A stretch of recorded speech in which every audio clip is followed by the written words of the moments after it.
مسلسل جعفر العمدة تأليف وإخراج محمد سامي، وسيناريو وحوار مهاب طارق، وبطولة محمد رمضان وهالة صدقي وإيمان العاصي ومي كساب ومنى فضالي ومجموعة أخرى من الفنانين. وبتدور أحداثه حول جعفر العمدة، شاب من حي السيدة زينب متزوج من أكتر من سيدة، وبيعاني من ألم شديد بسبب اختطاف ابنه من 20 سنة. وكان بيقنع زوجته بوفاة الابن وبيصحبها لقبر فارغ لقراءة الفاتحة على روحه.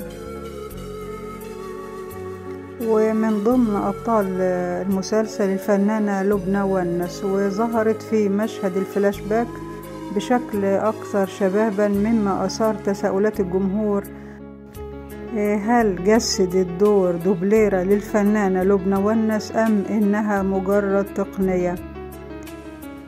ومع الفنانة لبنى ونس كشفت عن الحقيقة وقالت إن محمد سامي استخدم تقنية من نوع خاص عشان يظهر شكلها بشكل أصغر، ورفض محمد سامي الاستعانة بدوبليرة عشان يستمد المشاعر من الشخصية الأساسية للعمل وهي فاطمة، عشان كده استعان بالفلتر لتصغير العمر.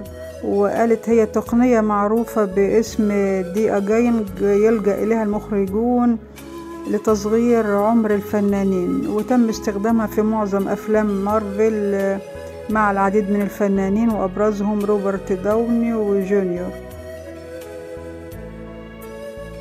ويذكر أن الفنانة لبنى ونس شاركت في رمضان 2022 في مسلسل جزيرة غمام في دور كبيرة الغجر، من إخراج حسين المنباوي وتأليف عبد الرحيم كمال وإنتاج شركة سينرجي. وكان معاها طبعا البطولة طارق لطفي، مي عز الدين، وفتحي عبد الوهاب، وأحمد أمين.